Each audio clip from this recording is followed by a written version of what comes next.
Hey team, welcome to Back Care Advent. So welcome back to Bob, he's going to be my assistant today.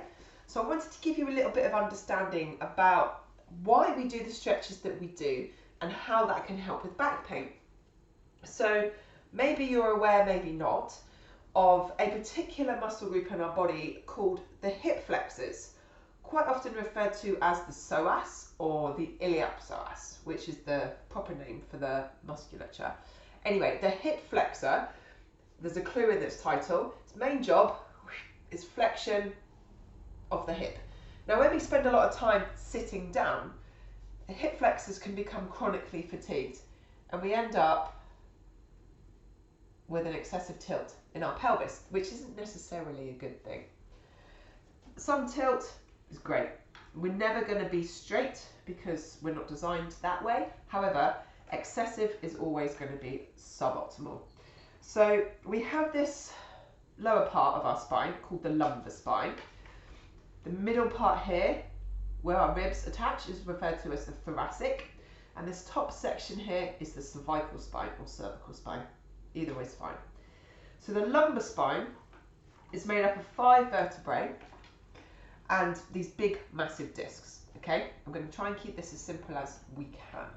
And then we have the sacrum and the coccyx. And then these bones coming around here are the pelvis. Okay, hopefully we're familiar with that. Now, why are the hip flexors so important when it comes to back pain? Well, actually the hip flexors or the iliopsoas muscle group attach to the facet joints. Oh, the facet joints here. These sticky outy bits. They attach from here and they cross over the hip flex, the pelvis, and come and attach down here on the femur. So when that musculature contracts, the femur can travel forwards and we get hip flexion. So you can see how if this muscle is chronically contracted in a seated position or cycling, running, too many squats, all those kinds of things on repeat without giving the muscle the opposing movement pattern, which is stretch, how that can affect lower back. These joints here, this is where your SI is. So your sacrum, iliac, the iliac crest, the sacroiliac junction. So that's often where we would feel a lot of pain if there's too much torque and pressure going through the L spine. Okay, so the hip flexors is one of the main areas of focus when we're looking at reducing back pain. Okay, thanks Bob. So one movement pattern that's absolutely brilliant is internal rotation of the leg, because we don't get to do that very often in day-to-day life. So when we can focus on movement patterns that we don't do too often, our brain considers it a novel stimulus and enjoys doing it more, so pays more attention, and then reciprocally other musculature relaxes and muscle spindles become more flexible. So what stretch are we going to focus on today? Femur internal rotation.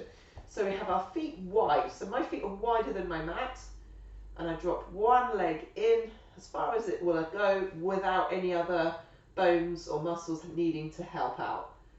Okay, one, boom. So I'm just going to turn around so you can get a better view. Okay, you don't need to move. So wide, and we drop, come back up, and then we drop. So you can notice that my non-moving leg is very, very still. So I'm getting pure internal rotation of one side over the other side. Yeah? So what I would like you to do is set a timer and go for 30 seconds, nice and gently. Have a rest for 30 seconds and then repeat it twice more. Okay, so 3 rounds in total, 30 seconds on, 30 seconds off. Give it a go and let me know how you feel.